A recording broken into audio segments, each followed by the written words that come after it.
Buongiorno a tutti, buon pomeriggio, benvenuti e bentornati al nostro spazio dedicato agli edifici in legno che ormai ci siamo ritagliati il giovedì pomeriggio qui a Edicom. Io sono Lara Gariup della redazione di Legno Architettura ed è da un po' di settimane ormai che conduco assieme ai nostri ospiti questo spazio.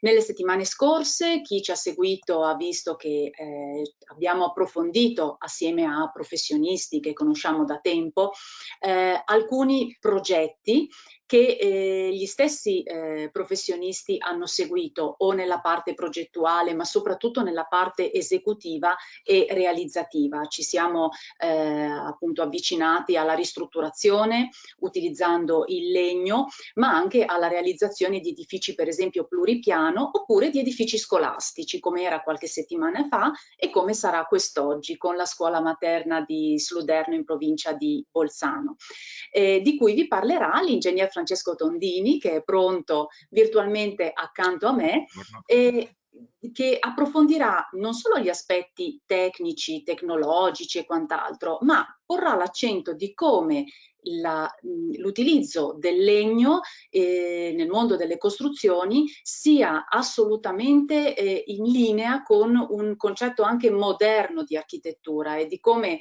legno non vuol dire solamente baita alpina. Prima di lasciare la parola a Francesco, vi ricordo che potete porre le vostre domande tramite l'apposito strumento che ormai tutti conoscete.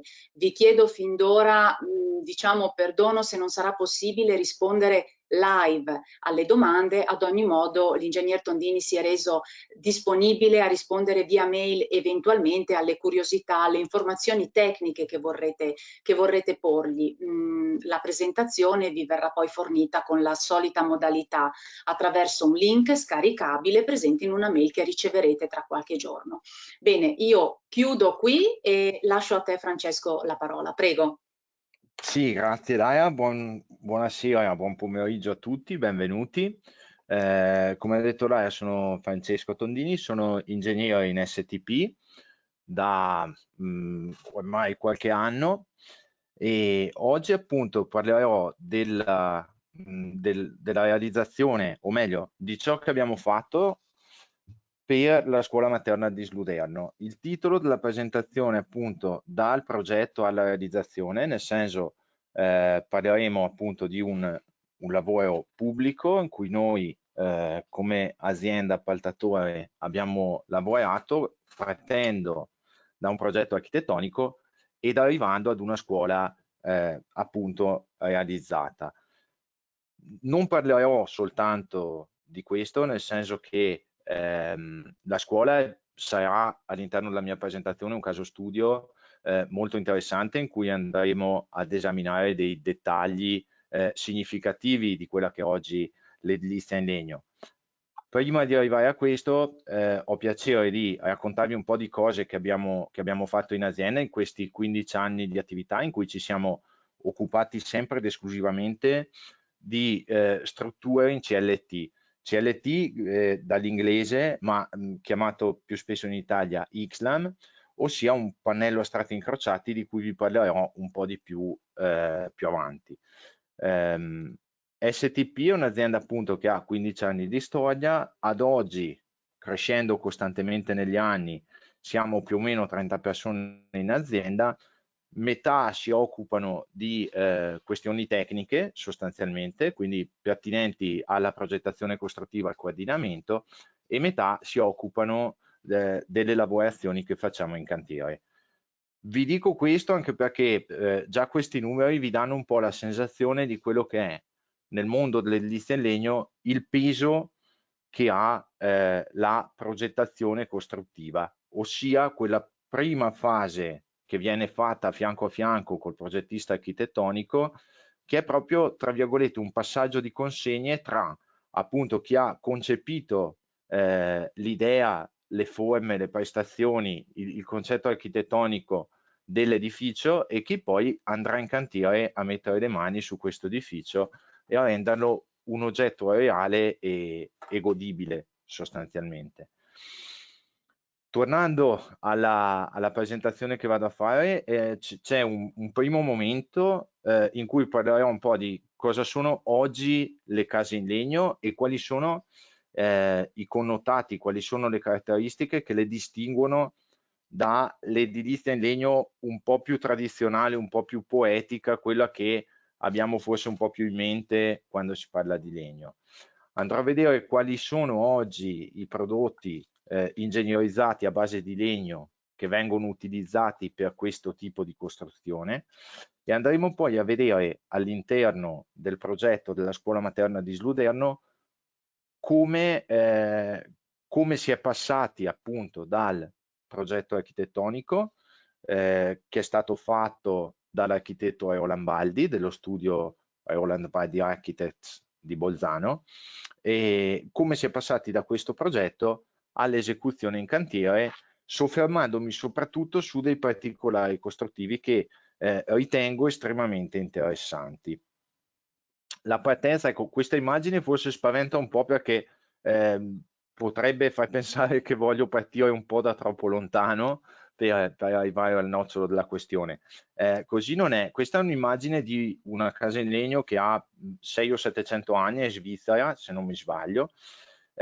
Secondo me è abbastanza emblematica, nel senso che è talmente entrata nell'immaginario popolare, sono talmente entrati nella testa delle persone edifici di questo tipo che vengono un po' confusi con l'interezza del mondo dell'edilizia in legno.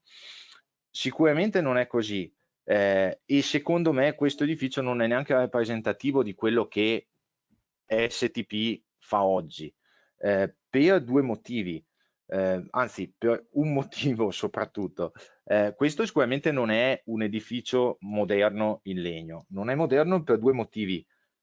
Il primo è che c'è molto poco oltre la struttura, cioè la struttura rappresenta anche più o meno tutte le superfici opache perché non ci sono isolanti, non ci sono completamenti e poi questo edificio non ha nessun tipo di prestazione né dal punto di vista della tenuta all'aria né dell'isolamento termico e neanche dal punto di vista strutturale mi viene a dire è lì da 700 anni ma probabilmente non soddisfa tutte le normative che ci sono oggi sulla sismica e sulle strutture. Quindi è un edificio non rappresentativo di quello che viene fatto oggi. È un edificio però estremamente interessante perché all'interno di questo edificio sono contenuti due concetti estremamente importanti. Il primo è che chi l'ha costruito ha utilizzato splendidamente le soluzioni tecnologiche a sua disposizione. Questa soluzioni tecnologiche è una parola che userò abbastanza durante questa presentazione. Chi ha ideato questa casa, chi l'ha progettata e probabilmente anche la stessa persona che l'ha fatta, a sua Sì. disposizione come soluzioni tecnologiche aveva una sega, un'ascia, un martello, qualche chiodo, l'ha utilizzati con una conoscenza molto profonda del materiale che va utilizzando, quindi del legno, un materiale naturale, vivo, che nel bene e nel male si porta dietro questa sua sensibilità all'ambiente che lo circonda. E quindi da questa è nato, da queste due motivazioni è nato un edificio che ha un tetto a falde, che ha delle gronde sporgenti, in cui tutte le teste dei travi che sporgono sono protette con delle tavole di legno e quindi è nato un edificio estremamente intelligente. Quello che vorremmo fare oggi è utilizzare al meglio le soluzioni tecnologiche che abbiamo oggi e che per fortuna sono molto più vaste, molto più tante proprio in numero rispetto che 700 anni fa, senza perdere questa cognizione che abbiamo del materiale. Il fatto che una casa di questo tipo sia estremamente bella, affascinante e si sposi così bene nel contesto in cui è inserita, fa sì che ad oggi molte volte negli edifici moderni si cerca di imitare le case di questo tipo perché sono entrate così fortemente all'interno del paesaggio alpino in questo caso, che anche con una nuova costruzione si cerca di imitare queste case. Quello che vediamo è il Nature Hotel Pineta, che si trova in Bassa Val di Non. È una realizzazione che abbiamo fatto un paio di anni fa, sono ospitate alcune delle suite dell'hotel all'interno di queste costruzioni. Ovviamente sono costruzioni completamente in legno, completamente in Ixlam, che hanno anche però delle componenti strutturali estetiche molto importanti. Vediamo queste travi inclinate in larice che attraversano la facciata e che sono un po', rappresentano un po' la struttura che emerge dall'involucro, dagli isolanti, da tutti questi aspetti, da tutte queste, diciamo, accessori che sono stati posti per dare all'edificio le sue prestazioni, e crea un effetto abbastanza simile, diciamo, a quella che era l'edificio storico antico che abbiamo visto prima. Chiaramente nel momento in cui vogliamo che questo edificio abbia una prestazione in termini energetici, tenuta all'aria, isolamento termico, e vogliamo che abbia un livello di comfort e anche un livello di piacevolezza estetica adatto a quelle che sono le esigenze attuali, tutto si complica abbastanza, nel senso che qui vediamo, ad esempio, si intravede sullo sfondo la bussola d'ingresso, quindi delle pareti completamente vetrate. Vedete che i pannelli in Ixlan non sono a vista, sono rivestiti in cartongesso, così come il soffitto. Abbiamo delle soluzioni impiantistiche molto d'avanguardia, abbiamo anche che emerge tutta la parte di struttura che abbiamo visto prima esternamente. Fare stare insieme delle finiture che sono molto pregiate, un comfort che è molto elevato, con un effetto architettonico molto molto tipico, richiede una progettazione costruttiva decisamente spinta. Quindi la non modernità di quel primo edificio che abbiamo visto non risiede nell'avere una forma tipica e nell'utilizzo di materiali tradizionali, ma in questo caso, se confrontato appunto al Pineta Hotel, risiede nell'assenza di prestazioni, nell'assenza di finiture e nell'assenza di impianti. Chiaramente non sempre si va a cercare di imitare case di 700 anni fa, e ogni tanto si ha una spinta, cioè ogni tanto, per la verità, nella maggior parte dei casi, diciamo, si realizzano edifici che sono intonacati, dove non c'è legno a vista né dentro né fuori, dove si mantengono alcuni tratti tipici. Qui vediamo ad esempio il tetto a falde, che è tipico anche della zona della pianura padana. Questo edificio si trova a Vicenza, anche qua l'abbiamo costruito un paio di anni fa più o meno, ad oggi si presenta abitato. È un edificio estremamente molto tradizionale, mi viene da dire insospettabilmente in legno in questo caso, e è un edificio che al suo interno ha delle soluzioni anche qua estremamente interessanti. Quella che vedete sullo sfondo è una parete di spessore abbastanza elevato, rivestita completamente di argilla, che serve, diciamo, a mitigare dei picchi di umidità. Si è lavorato in questo edificio con pochi impianti, quindi poca regolazione attiva dei parametri di benessere, ma un'ottima regolazione passiva con apporti di luce studiati con attenzione e con materiali igroscopici come appunto l'argilla. C'è la parte di tetto a vista, ci sono un rivestimento a pavimento in pietra di dimensioni abbastanza generose, quindi degli elementi anche dal punto di vista architettonico che non sono, diciamo, gestibili in modo del tutto banale. Iniziando a parlare di qualcosa che vedremo in modo molto più specifico poi per quello che riguarda la scuola di Sluderno, secondo me è molto interessante vedere come una casa dalle forme molto tradizionali come questa riesce ad essere bella e mi viene da dire anche molto interessante dal punto di vista architettonico per dei dettagli piuttosto semplici e che di solito i non addetti ai lavori faticano anche un po' a vedere. Questa casa ha delle gronde che non sono incassate, non sono propriamente incassate i canali di gronda, sono sporgenti ma sono molto mascherati, in quanto canale di gronda mantovana pluviali sono stati studiati per avere un effetto molto pulito sul bordo del tetto. Il sottogronda è stato rivestito con pannelli in larice, in modo da avere anche lì estrema pulizia delle forme. Ciò che è interessante è vedere come, quando si utilizza il legno, che è un materiale, a noi piace dire, è un materiale che non perdona, nel senso ti dà tantissimo, ma sicuramente la sua vitalità e la sua sensibilità alle condizioni in cui lo metti lo rendono, da questo punto di vista, abbastanza delicato.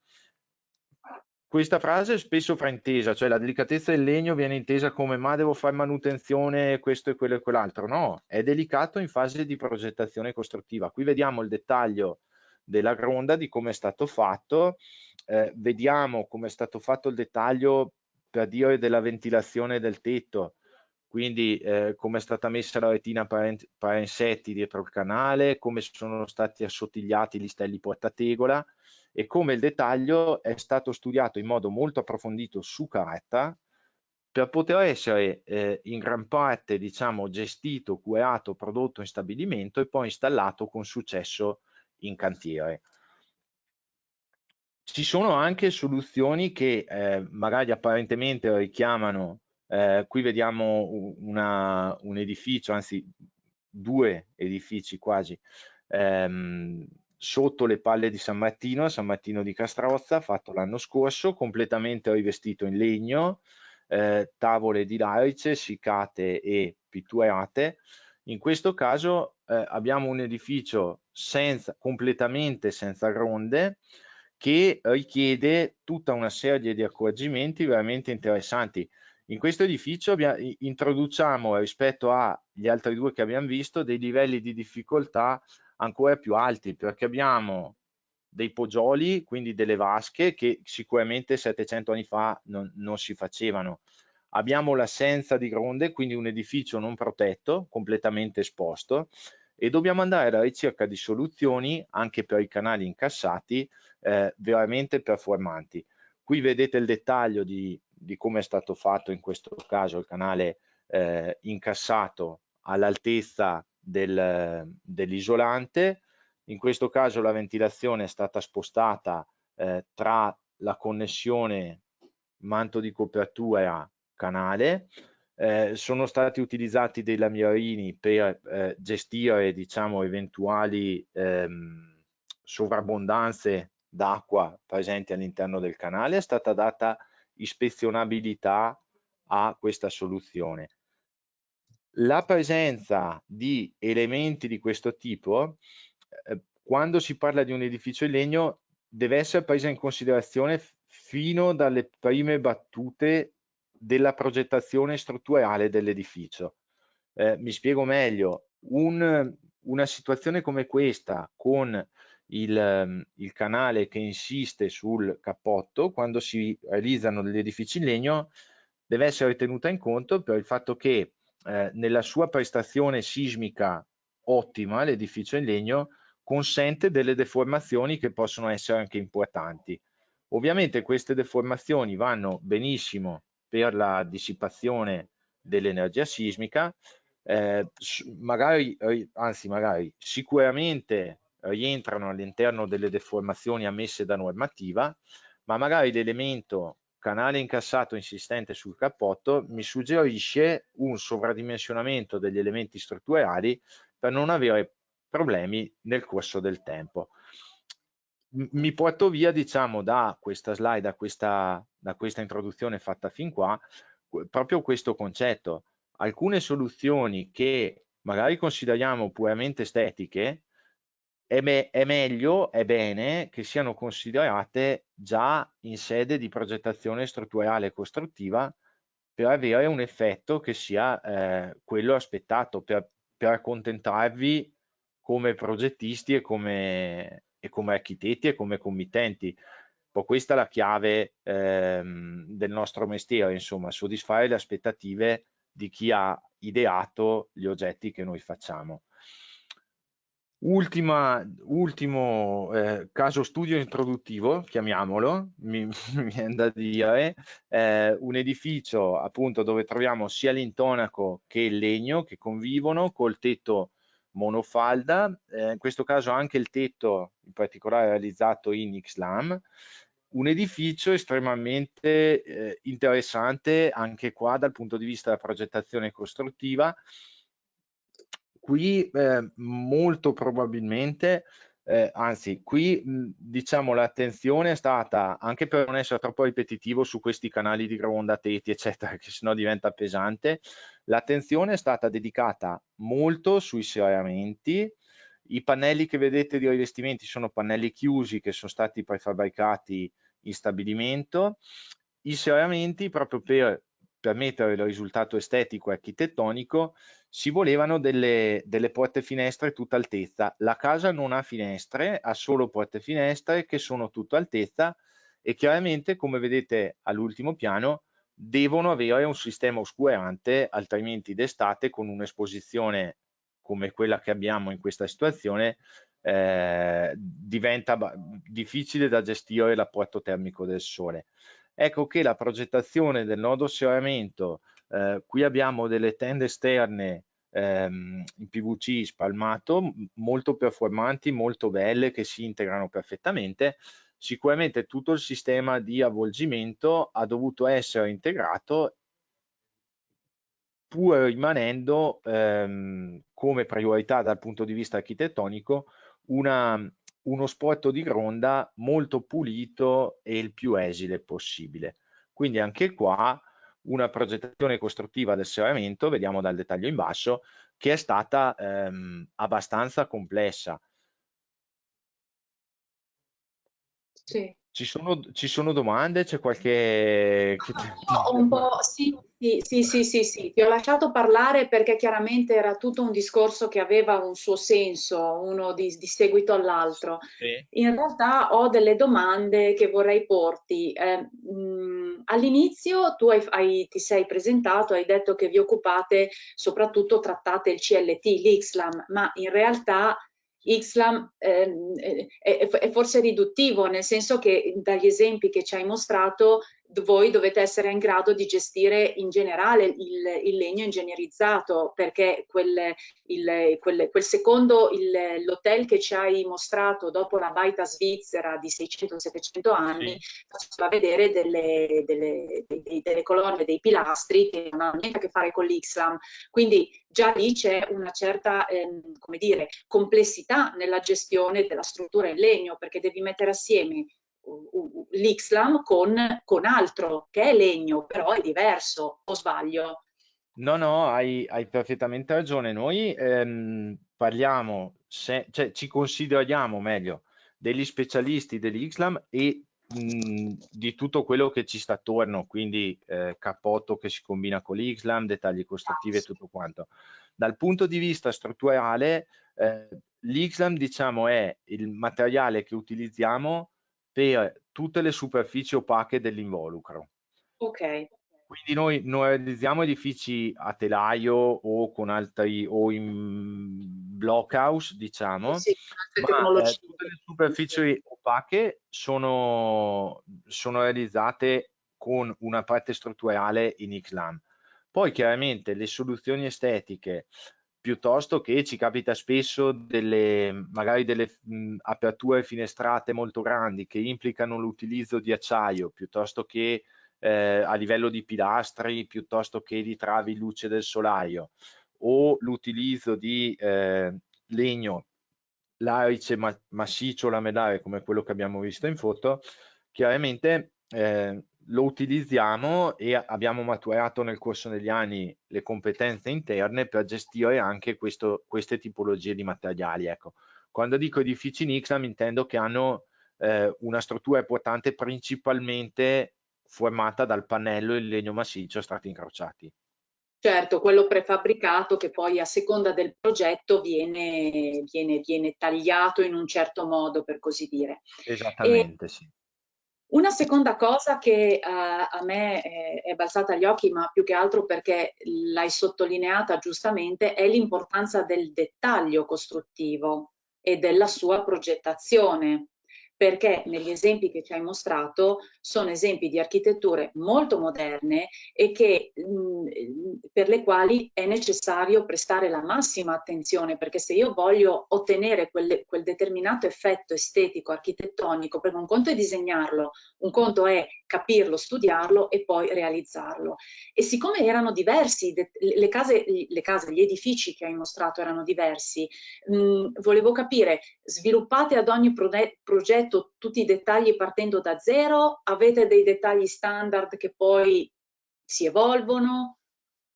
Allora, sì, provo a rispondere con ordine, diciamo, più possibile Sì. in modo ordinato alla tua domanda.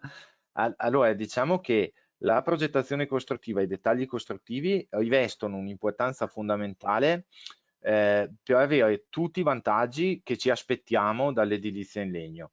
L'edilizia in legno è edilizia a secco e è edilizia fatta con un materiale prodotto in stabilimento e lavorato con una precisione più che millimetrica.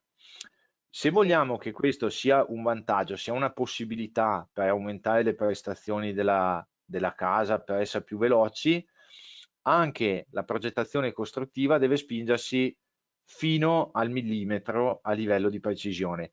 E poi in alcune simulazioni che vi farò vedere della scuola di Sluderno questo si vede abbastanza bene.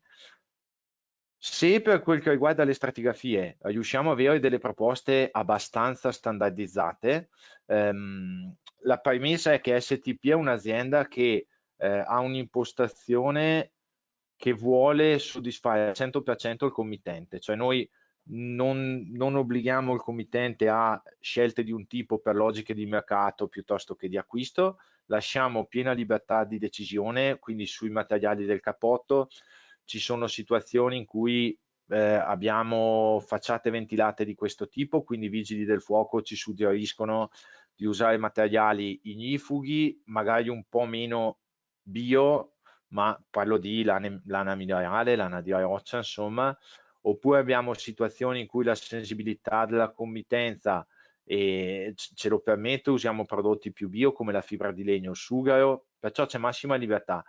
Ma comunque le stratigrafie riusciamo a standardizzarle o a ricondurle a 5, 6, 10 casistiche che si ripetono nel tempo. Così non è assolutamente per i dettagli, nel senso che abbiamo ovviamente in archivio una montagna di dettagli, ma sappiamo perfettamente che due cantieri in cui abbiamo fatto lo stesso dettaglio, gli stessi dettagli, perché poi ad ogni cantiere bisogna svilupparne 10, 20, 50 a seconda della complessità dell'edificio, ma non c'è banalmente per dirti torno indietro di una slide così magari si vede meglio.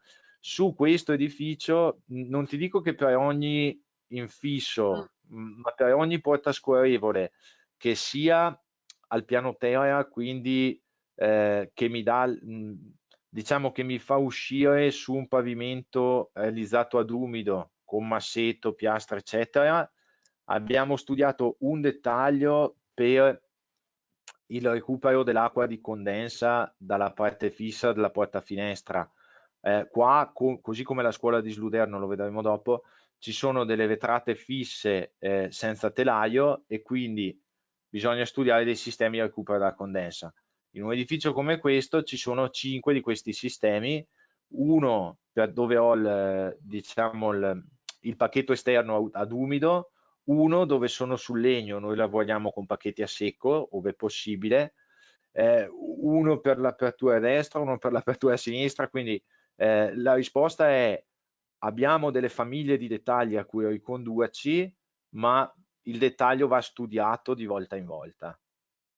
Va bene, I grazie. fattori che lo definiscono sono talmente tanti e per tornare a quello che dicevo prima, le soluzioni tecnologiche che devono essere considerate sono talmente tante e talmente in evoluzione che due dettagli perfettamente identici capita poche volte, ecco. Va bene, va bene. Nel frattempo, Francesco, sono arrivate due domande che ti pongo subito e che riguardano i rivestimenti esterni soprattutto. Sì. Una persona chiede gli ingrigimenti differenziali dovuti a esposizione diretta della radiazione luminosa sono un problema più o meno comune, insomma, dei rivestimenti. Come prevedete una uniformità di variazione cromatica? La prevedete? Allora, in alcune situazioni, ad esempio, tornando a queste immagini, l'ingrigimento è, tra virgolette, indotto in anticipo in modo che poi sia stabilizzato nel tempo. Poi allora, un minimo di variazione cromatica, ad esempio in un rivestimento in larice come questo, queste sono tutte doghe 4x4 fissate meccanicamente su un pannello pieno 3 strati di larice. Allora, qui sicuramente ci sarà un ingrigimento differenziato, nel senso che abbiamo delle facciate più esposte alla luce e alle intemperie e delle facciate più riparate. Però dovrebbe essere comunque armonico.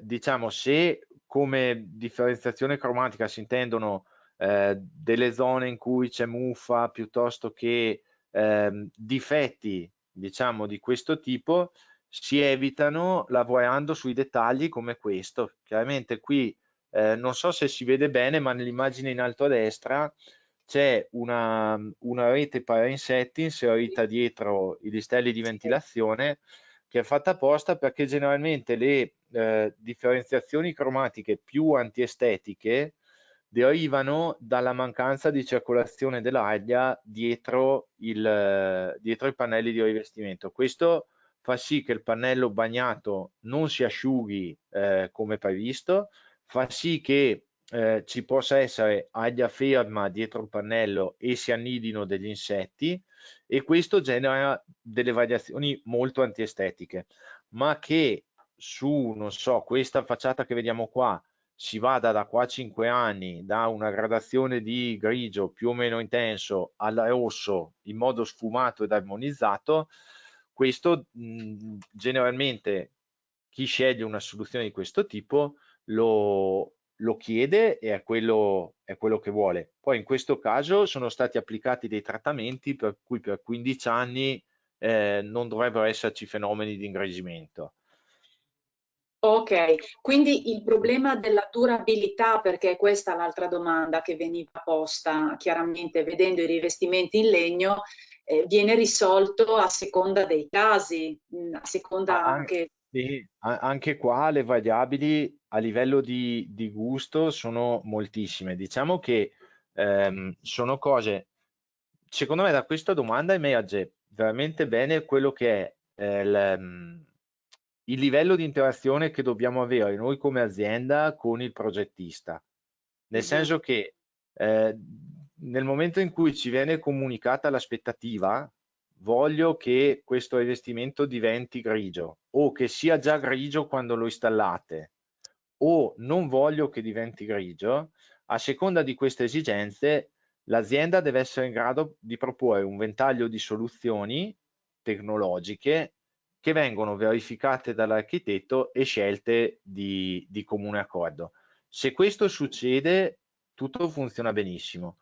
Invece che è sotto la responsabilità dell'azienda e la supervisione dell'architetto, è il fatto che se installo una facciata ventilata, deve essere ventilata, quindi deve funzionare la ventilazione, devono esserci delle zone di sfogo dell'aria, come vediamo ad esempio nell'immagine, e diciamo quello è un compito, mi viene da dire, che riguarda l'appaltatore sul quale devono essere date delle garanzie. L'altro compito è quello di andare incontro al gusto del progettista. Certo.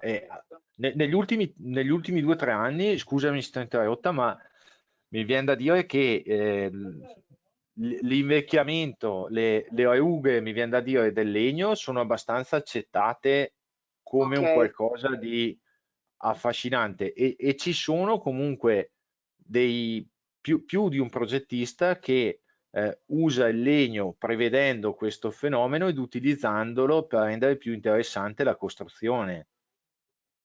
chiaro. Va bene, d'accordo, grazie. Grazie a voi.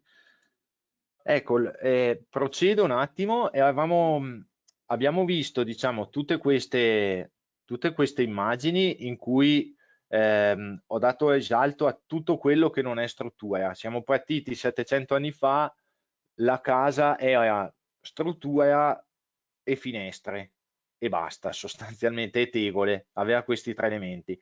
Siamo arrivati ad oggi dove la struttura diciamo rappresenta un 20% di quello che è la costruzione fuori terra. Questo vedetelo come energia che ci viene dedicata dal punto di vista del tempo, dal punto di vista dei mezzi di produzione, dal punto di vista economico.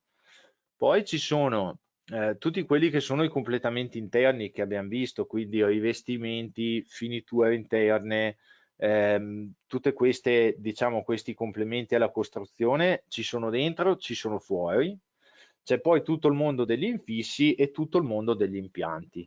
Quindi gli oggetti di cui parliamo, di cui ci occupiamo, nel caso della scuola di Sluderno, ad esempio, abbiamo fatto l'edificio chiavi in mano, mancavano solo gli arredi, insomma, quindi ci occupiamo di legno e ci presentiamo come esperti, tra virgolette, di struttura, riallacciandomi alla domanda che avete fatto prima, ma dobbiamo considerare anche tutte queste cose, senza dimenticarci che tutte queste cose, il completamento interno, esterno, gli infissi, devono coesistere con la struttura in modo intelligente. Chiaramente la loro presenza amplia infinitamente tutto quel mondo di soluzioni tecnologiche che vanno tenute in considerazione per l'elaborazione di dettagli costruttivi che funzionino bene. E quindi rende il lavoro abbastanza complicato. Questo non significa che la struttura sia poco importante, anzi, mi viene da dire che ha acquistato una grandissima importanza perché permette a tutto il resto di funzionare bene. Noi, come ho già anticipato, la struttura degli edifici che facciamo abbiamo scelto l'X-Lam, quindi pannello in legno a strati incrociati. In particolare ogni tavola è incollata sia sui piani sia sui fianchi, in modo da formare, in questo caso vediamo un pannello da 10 cm di spessore, formato da tre strati molto molto compatti. La scelta di utilizzare questo tipo di materiale noi l'abbiamo fatta già nel 2006, proprio contestualmente alla fondazione dell'azienda è stato scelto di utilizzare questo materiale perché vedevamo delle prospettive molto importanti in questo materiale e abbiamo sempre ritenuto, ne siamo convinti oggi più che 15 anni fa, che sia il materiale adatto per la costruzione di qualità. Questo mi preme abbastanza sottolinearlo. In generale, comunque, la scelta del legno da parte nostra è stata fatta innanzitutto perché vogliamo essere un'azienda, diciamo, eticamente responsabile, quindi anche l'aspetto ecologico del legno ci sembra molto molto positivo.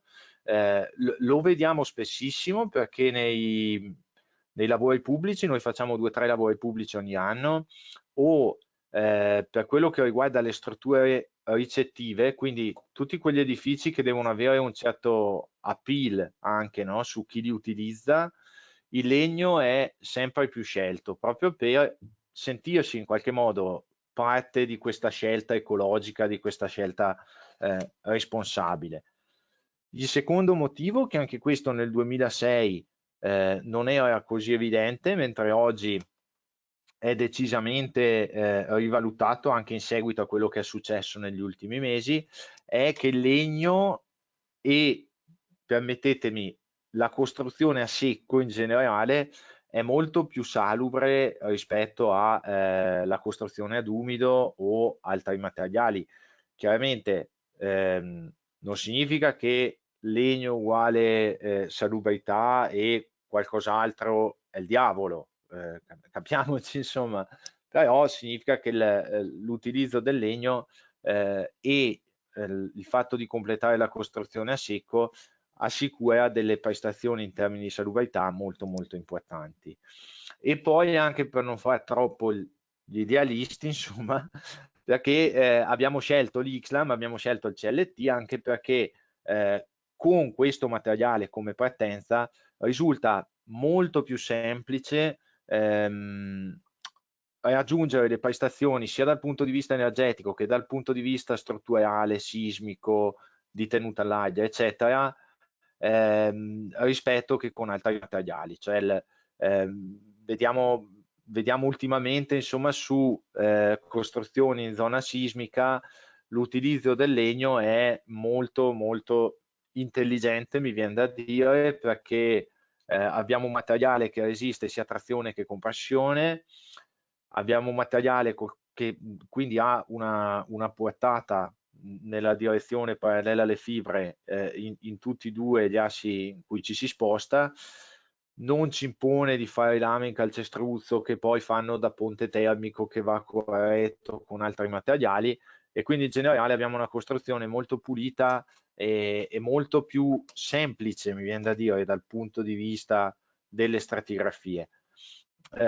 Ovviamente tutte queste bellissime cose diventano realtà se, come quell'architetto o geometra ingegnere di 700 anni fa aveva, se anche noi abbiamo cognizione del materiale che usiamo. Quindi usiamo un materiale naturale che è diciamo trasparente o quasi al passaggio dell'umidità, dobbiamo accoppiarlo con materiali che abbiano queste stesse caratteristiche, penso soprattutto ai cappotti, e abbiamo un materiale che in generale, nel caso in cui non venga utilizzato nel modo corretto, manifesta dei segni, perché essendo vivo, se lo tratti male ti risponde male. Quindi ci siamo abituati in questi anni di attività a fare una progettazione costruttiva degli edifici in legno non solo perché stiano in piedi o perché siano in classe A++++,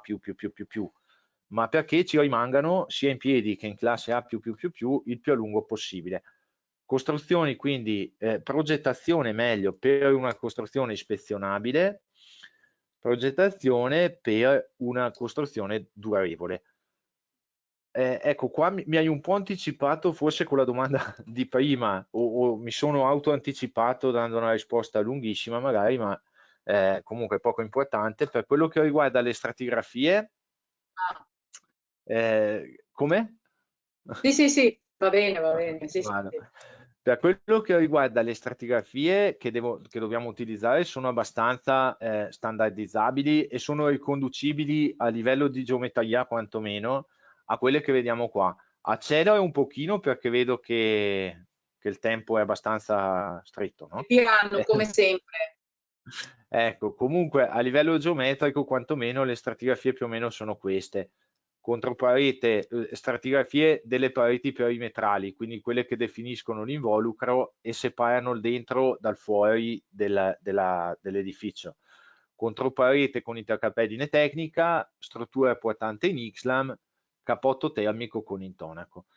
Dobbiamo tenere presente il fatto che usiamo un materiale naturale, dobbiamo tenere presente la traspirabilità dell'edificio, e lo stesso dobbiamo fare a livello del tetto. Qui vediamo un tetto piano fatto a pannelli, dobbiamo tenere conto di tutte queste cose. Dove mi preme arrivare è appunto ai particolari costruttivi. Questi non sono standardizzabili, ma richiedono una progettazione specifica di volta in volta, perché ehm, molto spesso, chiedo scusa, abbiamo che in punti geometricamente o su superfici geometricamente molto piccole convergono esigenze e soluzioni tecnologiche di vario tipo. Questo, diciamo, per non parlare di dettagli, appunto, siccome non sono standardizzabili i dettagli, è meglio andare a vedere quelli di una costruzione, e di una costruzione che piace molto, che è stata oggetto di numerose pubblicazioni. Come dicevo prima, è la scuola materna di Sluderno, l'abbiamo realizzata circa 2 anni fa, e ringraziamo l'architetto Aero Lambaldi per averci dato in mano un progetto così bello. e che è risultato anche così bene. La scuola, innanzitutto, Sluderno si trova al confine tra Italia, Austria e Svizzera in Alta Val Venosta, quindi siamo in mezzo alle montagne, penso a 1200-1300 metri di quota, posto bellissimo. Abbiamo, diciamo, un po' di dati, cioè io, ecco, non sono un architetto, quindi a parlare di progettazione architettonica non sono il massimo, magari vi deludo e quindi ne parlo pochissimo, vi do solo proprio il minimo di informazioni che poi potrete approfondire se volete sia sul sito dell'architetto o sui portali in cui è pubblicata. Va bene. Comunque c'è una superficie edificabile di 820 metri quadri con una cubatura di circa 4000 metri cubi, un'altezza massima di 10 metri e mezzo. Diciamo, questi parametri, questi vincoli urbanistici hanno dato origine a un edificio su 2 piani, dalla forma estremamente semplice e massiccia. A me ricorda tanto uno di quei cubi che avevo in cui si infilavano le forme e se non erano Sì. della forma giusta non si cioè sai, quelle, ecco, diciamo, a me questo cubo con delle finestre di questo tipo evidenziate da delle imbotti in larice fatte così, a me ricorda molto questo gioco che avevo da bambino. Comunque un edificio estremamente pulito nelle forme, che fa della pulizia delle forme, secondo me, un aspetto fondamentale per la sua bellezza. Ci sono degli intagli in corrispondenza delle entrate, degli accessi, che hanno la funzione di proteggere i bambini all'entrata e all'uscita, le mamme e i papà che li accompagnano. E questi intagli, diciamo, da progetto erano previsti molto puliti, molto netti, rivestiti con delle doghe in legno come a sottolinearli. Ovviamente, essendo in provincia di Bolzano la certificazione Casa Clima è obbligatoria, lo standard di riferimento qua è raggiungere classe A, quindi prestazione termica, correzione dei ponti termici, tenuta all'aria, estremamente performanti con una prestazione estremamente alta. Questo un po' per inquadrare quello che è il progetto. Penso che la progettazione di intervento sia partita nel 2011 o 12, 10, insomma, in quegli anni lì. Fatto sta che a novembre 2017 sono partite le demolizioni, quindi avevamo il render che vedete a sinistra e in circa 8 mesi, 9, siamo arrivati ad agosto 2018 con l'edificio costruito, finito, sistemato, consegnato per la predisposizione degli arredi e di tutto quello che serve per poi far entrare i bambini a scuola. Partendo dal fondo abbiamo delle scelte, quelli che riporto sono dei particolari costruttivi che compaiono sul progetto esecutivo, quello a base di gara, insomma, che sono stati poi mantenuti chiaramente anche in fase costruttiva. Abbiamo una platea calda che poggia su un letto di vetro cellulare, scusate. Abbiamo nella zona c'è una presenza di gas radon abbastanza elevata, quindi il materiale drainante accoppiato con dei teli speciali ha fatto sì che sia possibile contenere la presenza di questo gas all'interno dell'edificio, che per i bambini insomma è sempre una cosa che si fa volentieri. La platea comunque è una platea calda come inizio. Alcune immagini del cantiere, adesso questa parte la affronterò un po' tutta così, con dettagli, eventuale elaborazione dei dettagli con soluzione tecnologica prevista e poi la realizzazione. In questo caso la soluzione tecnologica era già definita dal dettaglio perché parliamo sostanzialmente di una stratigrafia, quindi dal dettaglio architettonico siamo andati direttamente all'esecuzione andando a mettere il vetro cellulare, a stenderlo, batterlo, compattarlo, tutto quanto. Per la realizzazione della platea è stata una lavorazione che comunque abbiamo coordinato noi come STP, predisponendo già all'interno della platea tutti i sottoservizi. Diciamo che abbiamo cercato di portare un po' di quello che si fa nell'edilizia secco anche nell'edilizia umido, cercando già da subito di avere la massima precisione, massima definizione del dettaglio in fase di progetto, quindi a video su foglio, e meno cose possibili in cantiere da valutare a vista sostanzialmente. Molto interessante è il tema dell'attacco a terra, a cui abbiamo dedicato un webinar anche la settimana scorsa insieme a Edicom. Qui vediamo che se per questi 500 metri quadri di platea era tutto definito da un dettaglio, quando ci avviciniamo all'attacco a terra, e qui vediamo quello che è un dettaglio sempre architettonico, abbiamo già tante più indicazioni e abbiamo già ad esempio due situazioni, no? Qui vediamo, rimbalzo un po' tra le due slide e spero che si capisca.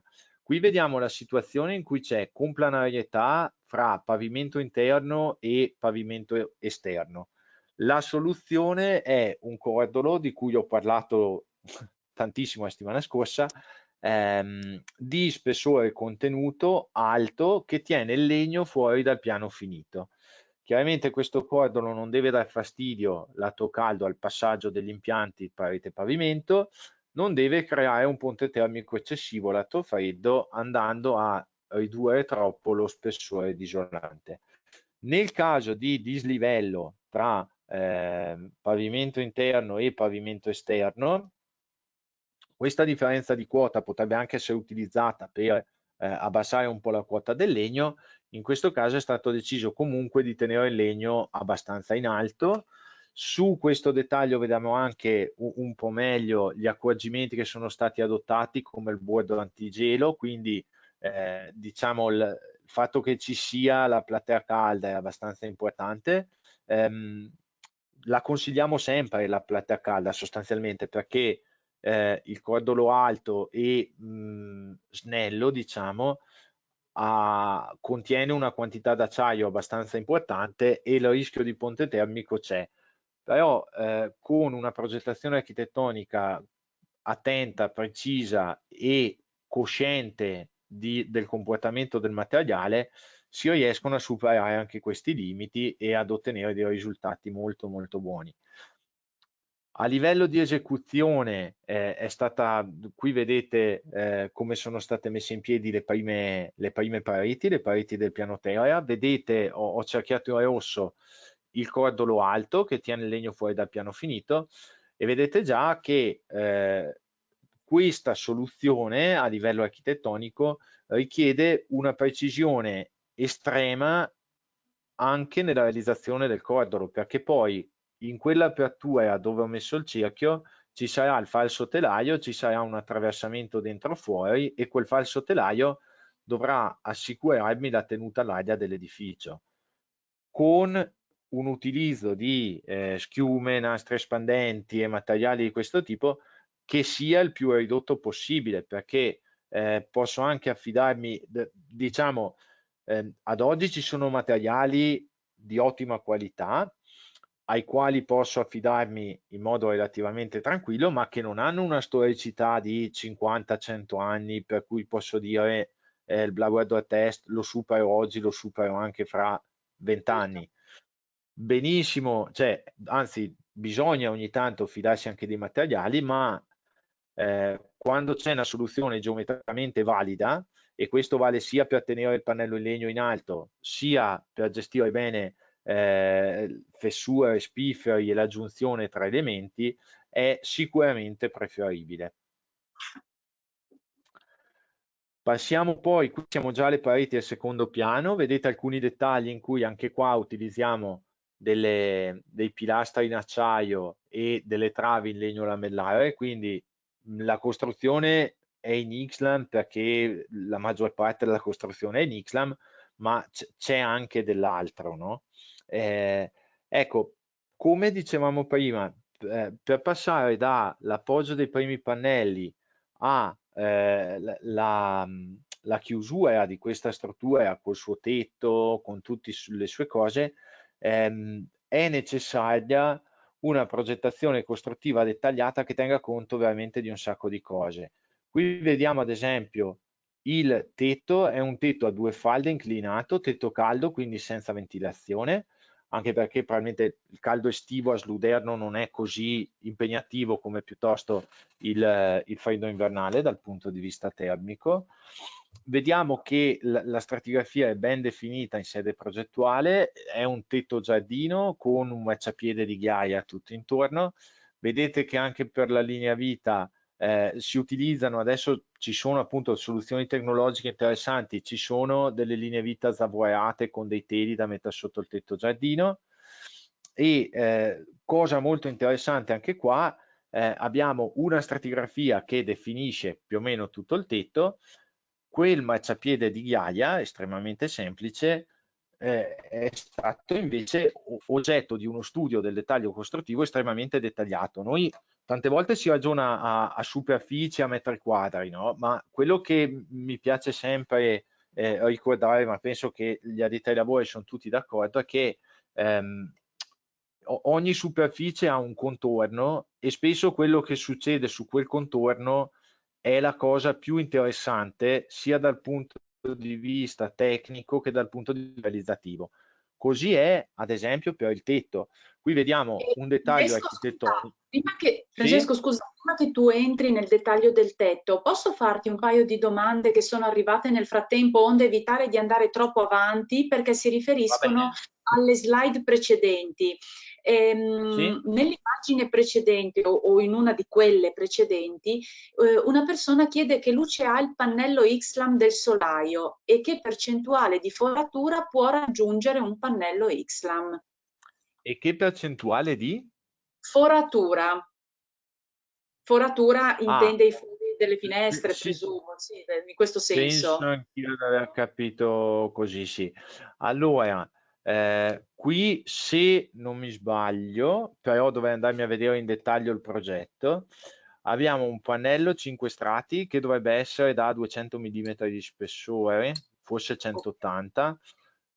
Chiaramente la produzione di pannelli XLAM perlomeno dei nostri, dei pannelli Xlan di STP, va dai 80 mm che noi non usiamo quasi mai di spessore fino ai 320 mm che i 320 mm sono 9 o 11 strati.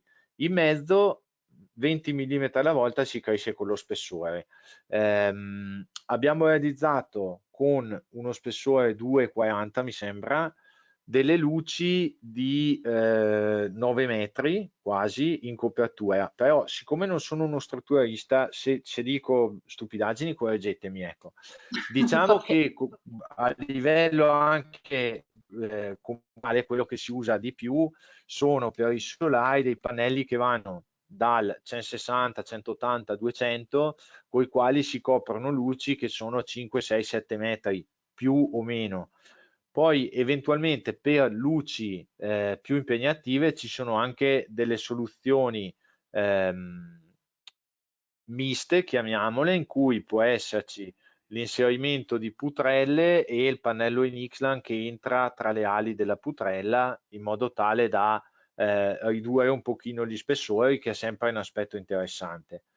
Benissimo. Hai Come risposto automaticamente anche alla seconda domanda, perché una persona chiedeva appunto quali soluzioni tecnologiche possono essere che utilizzano, per edifici che utilizzano l'Ixlam, che possono essere utilizzate per le grandi per le grandi luci, appunto, se fosse possibile abbinare in un edificio in legno una struttura metallica con il legno per coprire luci maggiori. Sì, hai risposto in pratica, Sì, ecco. è possibile abbinarla, si fa anche abbastanza spesso, richiede abbastanza attenzione perché ci sono sempre tante valutazioni da fare su correzioni del ponte termico, valutazione dei campi di spostamento dei due materiali, anche secondo i cicli di temperatura a cui vengono sottoposti, perché magari in alcune zone dell'involucro si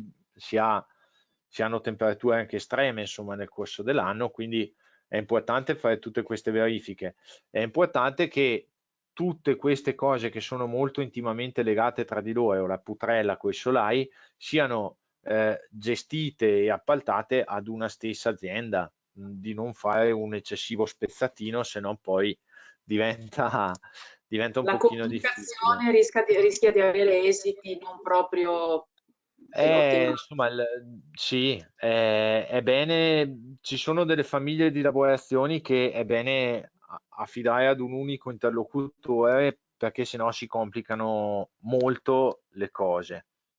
Va bene, E, quindi sì, l'altra domanda che riguardava qual è la percentuale di forature, sì, anche qua la risposta un po' dipende. Ad esempio, vedete in questa immagine che sì, abbiamo i pannelli che fanno da parete con le fibre disposte in verticale, sì. mentre sopra abbiamo dei pannelli con le fibre disposte in orizzontale.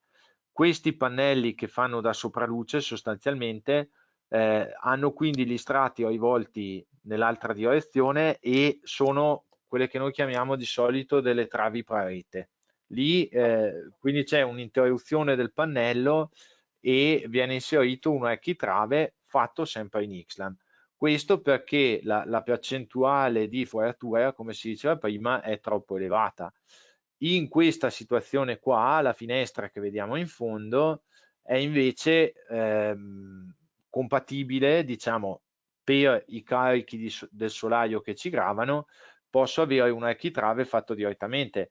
La porta finestra che vediamo qua a destra ha un sopraluce con spessore ingrossato. Dall'immagine magari non si vede proprio tanto bene, ma lì c'è un sopraluce, credo neanche in Xlam, ma in lamellare con spessore aumentato.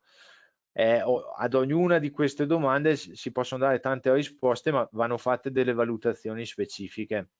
Chiaro, chiaro, sì, sì, sì, non esiste una formula che possa essere applicata così indistintamente, perché sì, No, dipende dalle dimensioni sia del pannello che della parete, che della costruzione, sì. eccetera. Hanno Chiaro, fatto dei test, il centro ricerca Ivalsa, e mi sembra che diceva che ehm, fasce di Xlam dai 50 centimetri in su sopportavano una foratura che era, cioè se ho una fascia di 50 centimetri e 1,5 metri di buco di interruzione delle fibre, funziona. Se ho una fascia di 1 metro o 3 metri di interruzione, funziona. Hanno fatto degli studi in questo senso, ma ci sono delle ipotesi di carico dietro che vanno valutate e confrontate col caso reale per evitare insomma, di fare delle cose che non vanno bene, ecco. chiaro, chiaro, chiaro. Prima che tu vada avanti, ti faccio solo una domanda veloce che era arrivata qualche minuto fa e che riguarda più che altro l'aspetto, come dire, ecologico del legno in un qualche modo. Le colle dei pannelli Xplan che voi utilizzate sono compatibili, evidentemente, con la salubrità della costruzione che voi volete garantire, no? Alle vostre costruzioni. Sì, sicuramente sì, se no sarebbe una scelta avventata e un autogol quello di utilizzare il legno. Allora, va detto questo, le colle hanno delle certificazioni che ne attestano il rispetto di tutti i requisiti di salubrità che sono richiesti a prodotti di questo tipo. Sono assolutamente prive di formaldeide, quindi sono colle sostanzialmente poliuretaniche che vengono utilizzate. Ehm, Ci sono anche tra le colle poliuretaniche quelle più o meno buone perché possono essere additivate per avere un'essiccazione veloce, oppure si possono avere stabilimenti più grandi con quelle senza additivi che sono più salubri, no? Quindi ogni colla è diversa. Posso parlare di quella che utilizza STP. Sono colle, appunto, come dicevo, poliuretaniche con tutte le certificazioni previste, e da test in opera che abbiamo fatto, noi siamo partner fondatore di ARCA, certifichiamo abbastanza. ARCA è un ente certificatore del Trentino Alto Adige, si occupa non solo di risparmio energetico ma anche di salubrità, resistenza al fuoco e durabilità. Con loro abbiamo fatto dei test su degli edifici certificati e abbiamo visto che le emissioni di VOC sono molto molto basse, estremamente buone. Anche lì quello che posso dire, insomma, la sensazione o il ragionamento sulla base dell'esperienza è che ci sia una forte diminuzione, perlomeno nei primi anni di vita della struttura, di emissione di VOC quando si lavora a secco, cioè passare dalla lavorazione ad umido alla lavorazione a secco consente di avere una maggior salubrità comunque interna. Le emissioni di VOC sono causate soprattutto dalle superfici esposte all'ambiente, quindi nel caso delle pareti dalla lastra in argilla, dalla lastra in cartongesso e dalla pittura che ha la lastra in argilla o la lastra in cartongesso. Quindi il legno dietro, diciamo, noi abbiamo fatto i test anche in fase di cantiere, quindi col legno esposto e sono andati molto molto bene, però per onestà intellettuale va anche detto che comunque non condiziona più di tanto quello che è poi l'emissione di VOC negli ambienti, che è molto condizionata per dire dalle scelte che si fanno sull'arredamento piuttosto che sulla pittura delle pareti, su queste lavorazioni più squisitamente di finitura, ecco. Sì. Va bene, ti lascio proseguire, anche se, aspetta, per quanto riguarda il tetto verde, Sì? è arrivata proprio adesso una domanda, non crea problemi con la struttura in legno? Chiede. No, non crea problemi con la struttura in legno. Qui abbiamo una stratigrafia, innanzitutto tetto verde, tetto caldo, però, quindi Sì. senza ventilazione. Abbiamo un soffitto, un solaio che è travetti perline in legno, una membrana che regola il passaggio del vapore dai locali poi sull'isolante. Abbiamo degli strati di fibra di legno, se non mi sbaglio 22 o 24 centimetri. Abbiamo altre membrane di regolazione, un tavolato grezzo, la membrana in PVC che secondo me in qualche foto si vede anche che esce fuori. Ecco qua a destra vedete che c'è un telo scocciato sulla membrana in PVC. Comunque c'è la membrana in PVC, poi ci sono, che è abbastanza interessante, tutto il telo acuspidato che serve a fare in modo che il tetto giardino piuttosto che la ghiaia non rovinino nel corso degli anni il telo in PVC alterandone le prestazioni, e poi ci sono tutti gli accorgimenti sul contorno che vedremo dopo e che rendono il tetto giardino estremamente sicuro da questo punto di vista. Tra l'altro, appunto, prima dicevo il tetto è un tetto caldo, non ha la ventilazione, anche perché a Sluderno non fa troppo caldo. Comunque il tetto giardino protegge super mega bene dal caldo, da uno sfasamento mondiale, quindi diciamo la scelta è stata molto intelligente da questo punto di vista. E, ecco, vado avanti, Daya, Sì, che sì, sì, ti avevo sì. interrotto, ma prego, adesso No, puoi, ti lascio proseguire, certo. ecco, vediamo che a livello di tetto giardino abbiamo parlato della stratigrafia, la stratigrafia è abbastanza semplice e anche ben standardizzabile. Su tutto il bordo del tetto giardino invece vanno fatte va diciamo sviluppata sempre fianco a fianco col progettista, con la sua collaborazione, con la sua supervisione, va sviluppata in sede di progettazione costruttiva, vanno sviluppate delle soluzioni che in sede di progettazione architettonica, senza conoscere l'appaltatore, senza conoscere il suo know-how e da chi attinge per le soluzioni tecnologiche, è molto difficile andare a fare una progettazione così di dettaglio, anche perché ci sono molte altre cose. Però mi piace questo dettaglio perché si vede qual è il senso proprio della progettazione costruttiva. Qui abbiamo che è stato definito il marciapiede di ghiaia che avete visto prima. Marciapiede di ghiaia, un materiale quindi drenante, mi permette di mantenere pulito e appunto drenante tutto il canale che è stato fatto sul tetto e mi permette di proteggere il pluviale dall'intasamento che potrebbe essere dovuto da foglie o altri tipi di materiale, in quanto vengono queste foglie, questo materiale trattenute a livello della ghiaia e smaltite successivamente. Perciò un dettaglio abbastanza interessante. Collegandomi a quello che dicevo un bel po' fa, un bel po' di slide fa, quando si fa la progettazione costruttiva deve essere una progettazione fatta anche per la durabilità e l'ispezionabilità. Qui vedete dove è stato posizionato il tubo del troppo pieno.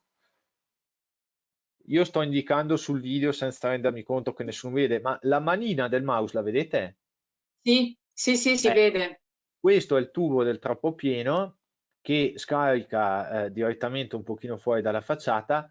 Questo è un accorgimento banale, ma che ci permette, nel caso in cui il pluviale sia intasato, non sia stata fatta la manutenzione così come deve essere fatta, fa sì che in corrispondenza di una pioggia, diciamo, abbondante, ci sia dell'acqua che esce dal tubo che mi segnala un problema, quindi qualcuno salirà sul tetto e andrà a mettere a posto tutte queste cose e fare in modo che funzionino, se ne prenderà cura.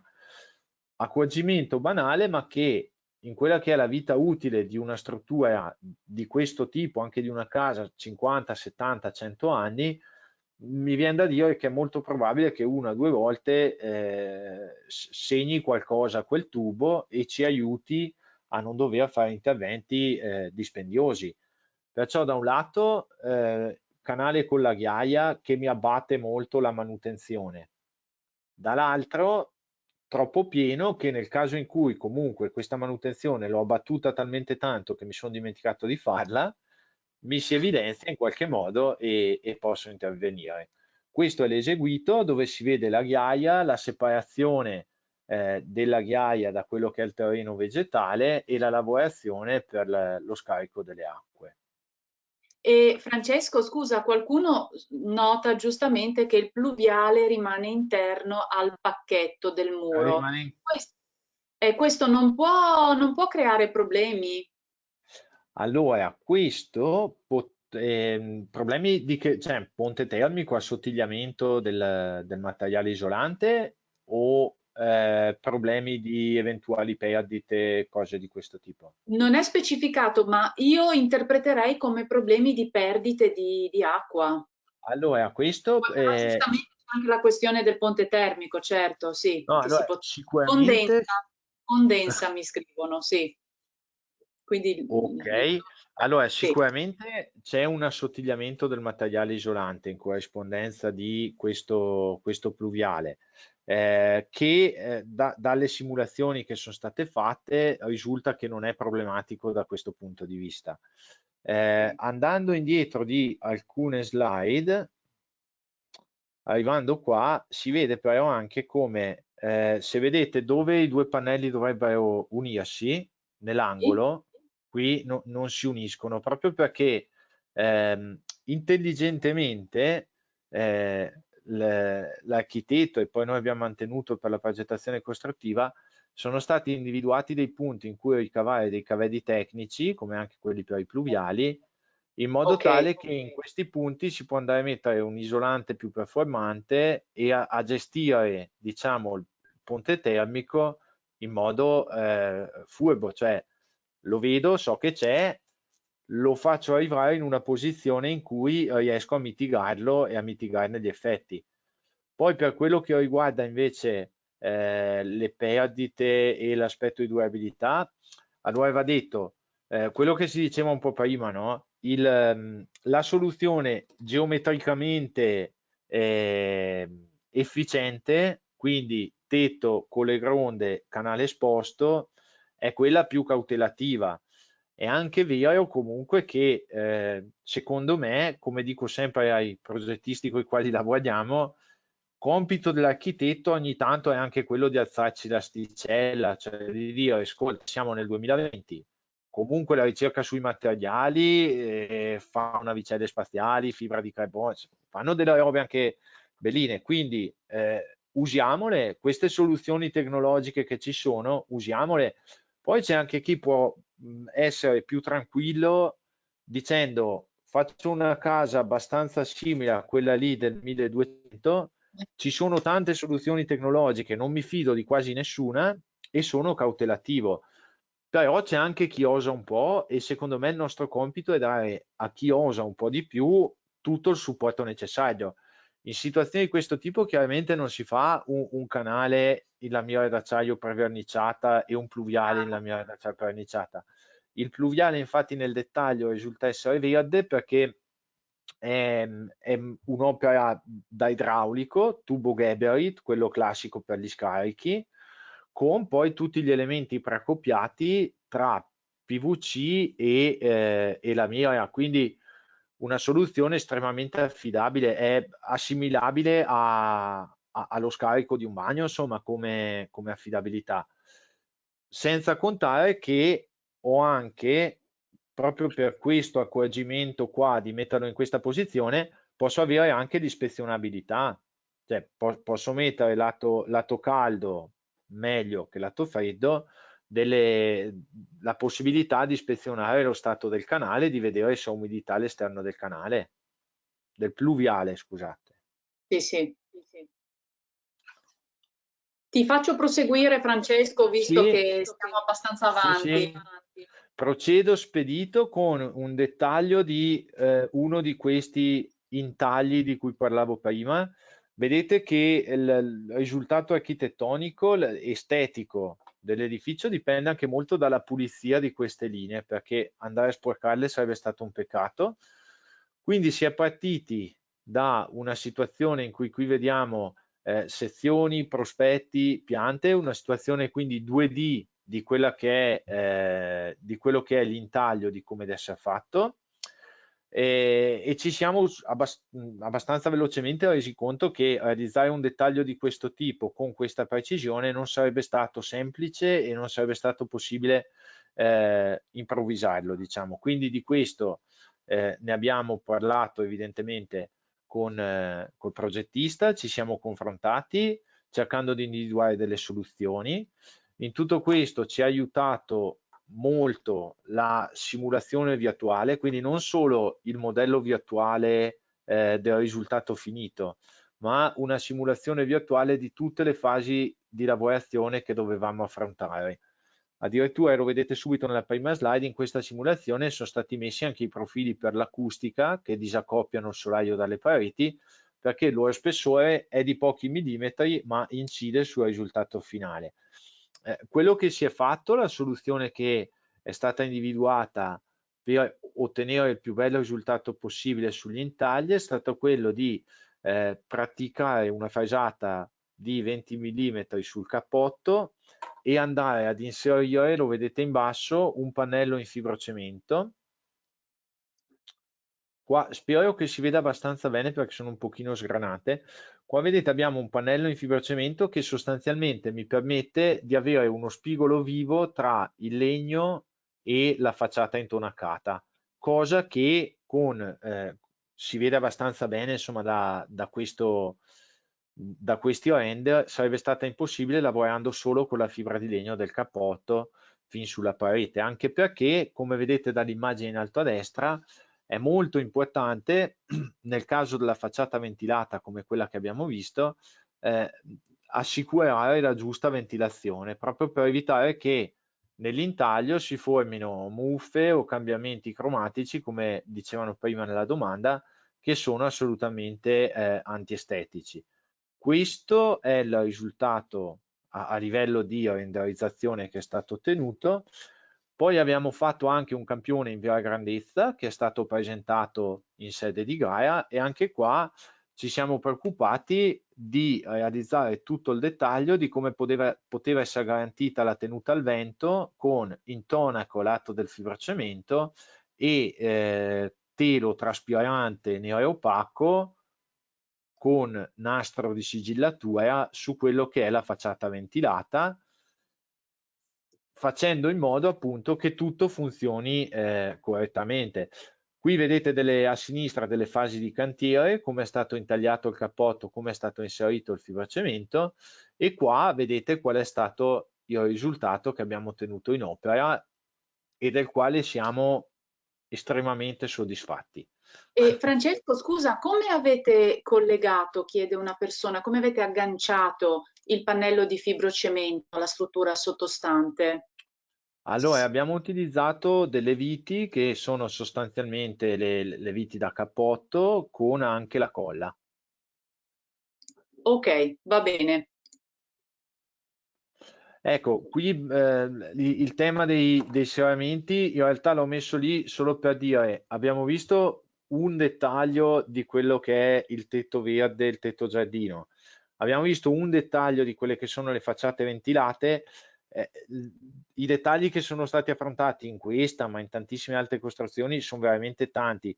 Penso appunto ai serramenti, qui vediamo la famosa finestra tutto vetro, no? Che vi dicevo prima, quindi abbiamo una parte della finestra e a sinistra una parte della porta finestra che ha il vetro che arriva fino a terra e una parte poi a battente che si apre normalmente.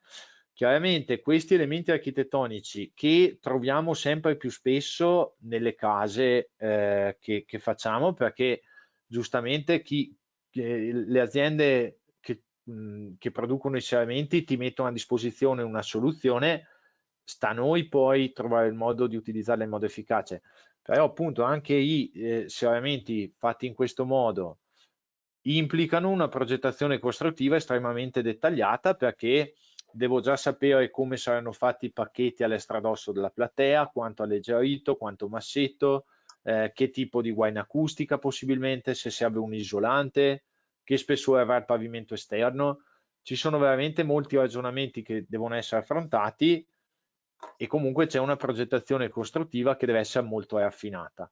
Un'immagine dell'interno della scuola, anche qua il legno è stato utilizzato come rivestimento, come parapetto, è stato utilizzato per tutte le porte interne e diciamo si percepisce di essere all'interno di qualcosa che è non solo bello, ma che è anche sostenibile, che è anche ecologico e che è anche fatto pensando a chi lì dentro ci passerà del tempo. Quindi questa è una piacevolissima sensazione che si ha.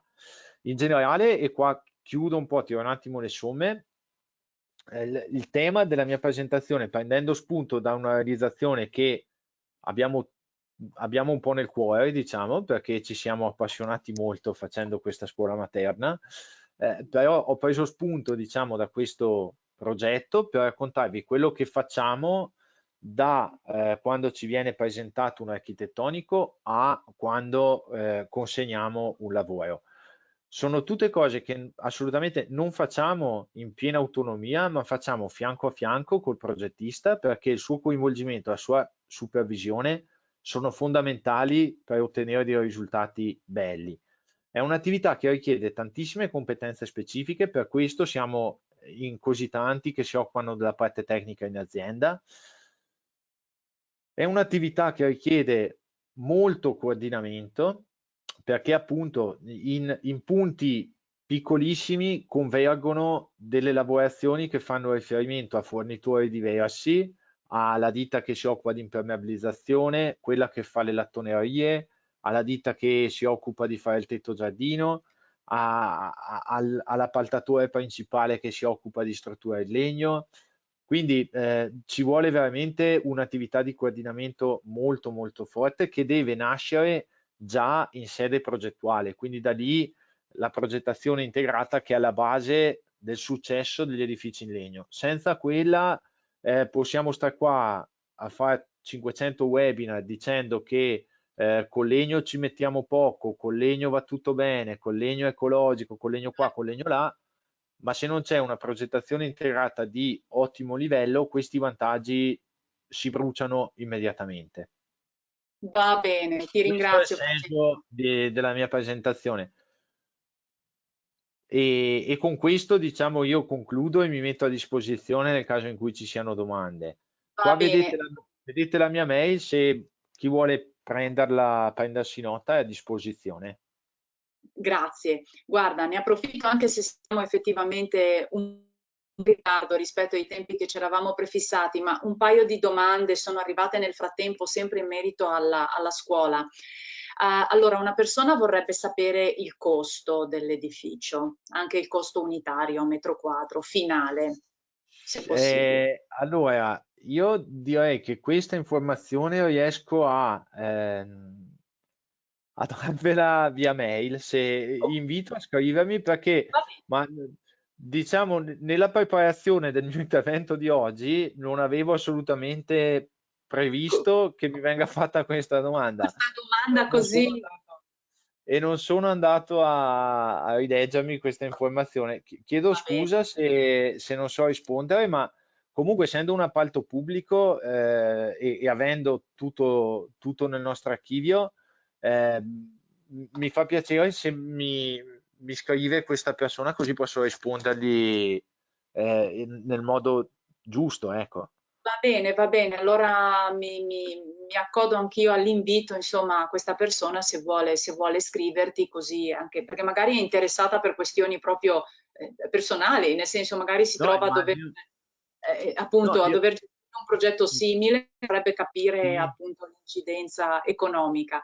Un'altra domanda invece che riguarda più di dettaglio, gli imbotti delle finestre sono elementi prefabbricati in stabilimento? Come sono giuntati all'Islam? Allora, gli imbotti delle finestre sono elementi, confermo, prefabbricati in stabilimento, Ok. fanno parte di quello che è il nodo serramento, perché alcuni di questi Oh, sì, imbotti hanno anche tutta la predisposizione per i sistemi di oscuramento e per altri sistemi che sono chiaro. complementari alle finestre. Sono giuntati all'Ixlam con delle staffe angolari disposte sull'esterno, sul perimetro.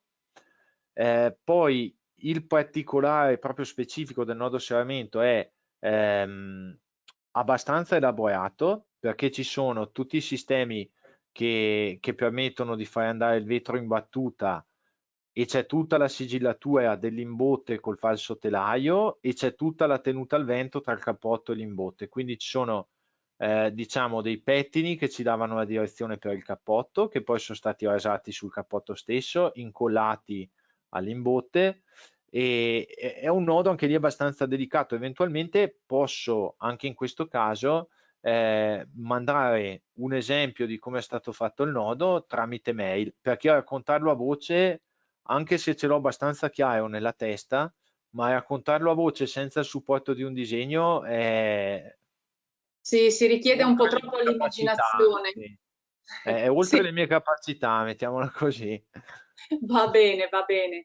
Guarda, ti faccio l'ultimissima domanda, spero che la persona appunto sia ancora collegata. L'ho lasciata per ultima perché è una domanda di dettaglio che però esula in un qualche modo i dettagli che abbiamo visto finora. Se eventualmente poi questa persona vorrà contattarti e potete sentirvi via mail, ancora meglio, perché una persona che ci ascoltava era interessata ad avere delucidazione sui parapetti che si possono realizzare in Ixlam con fissaggio tramite hold down e piastre. Cioè è possibile realizzare parapetti di questo tipo? Come si comportano alla spinta orizzontale?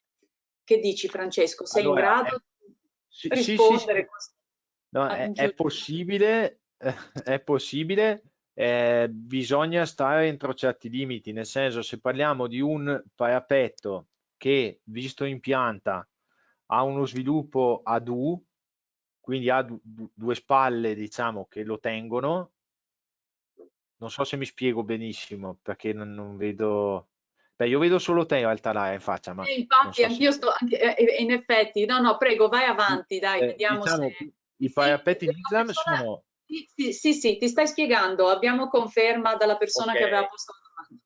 guardato in pianta, se abbiamo una forma ad U, quindi due spalle che sostengono il parapetto che dà nel vuoto, comunque che si sostengono a vicenda, sicuramente è più facile. Se ho un parapetto che è lungo 20 metri e non ha nessuna nervatura a luglio ortogonale che ci permette di contrastare un po' questa eventuale sbandieramento, a quel punto lì all down e staffe a taglio non vanno più bene, ma mi viene da dire che forse anche l'Ixlan stesso non va più bene in quella situazione lì. In generale il legno ha bisogno di forme scatolari per star su. Questo perché non si riesce o si riesce con molta difficoltà, con molte sovrassezioni, a fare dei giunti legno-legno, legno-cemento che sono resistenti anche a momento. Quindi la forma scatolare ci serve appunto per realizzare degli oggetti che hanno una loro stabilità intrinseca e che vengono appoggiati e vincolati in una, due direzioni con staffe a taglio piuttosto che staffe a trazione con gli hold down. Mi viene da dire che un parapetto, cioè una lama non vincolata lateralmente, vincolata solo in basso, sia una cosa che va dimensionata estremamente bene. Bisogna capire anche lì se vale la pena praticare dei fori nell'Ixlam e mettere delle brache resinate, o, cioè soluzioni ce ne sono. Poi come sempre, più ci spingiamo, più cerchiamo di essere audaci con queste soluzioni, più ci viene la domanda, ma ha senso? C'è un'alternativa che è molto più semplice, molto più economica e mi dà lo stesso effetto? Questa è una considerazione anche che va fatta. Quindi direi per lunghezze accettabili sì, si possono fare dei parapetti in Ixlan. Va bene, d'accordo, d'accordo. Grazie Francesco per essere stato così, insomma, esaustivo. Grazie anche direttamente, ti sto ringraziando anche da parte della persona che aveva posto la questione dei Ah, parapetti in Ixtam, appunto, che è bene, molto soddisfatta della risposta, quindi grazie ancora. ottimo.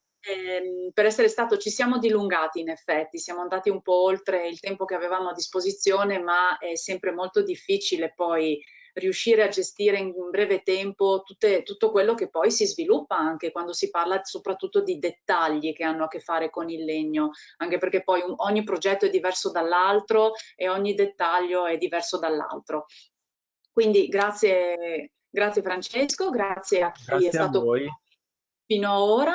Io vi invito a continuare a seguirci anche nelle prossime settimane. Vi ricordo solo che eccezionalmente settimana prossima lo spazio dedicato al legno non sarà il giovedì ma il mercoledì. Ad ogni modo potete verificare giornate e orari sulla pagina di Edicom Eventi. A questo punto direi che possiamo effettivamente salutarci e ringrazio a tutti una buona serata. A presto!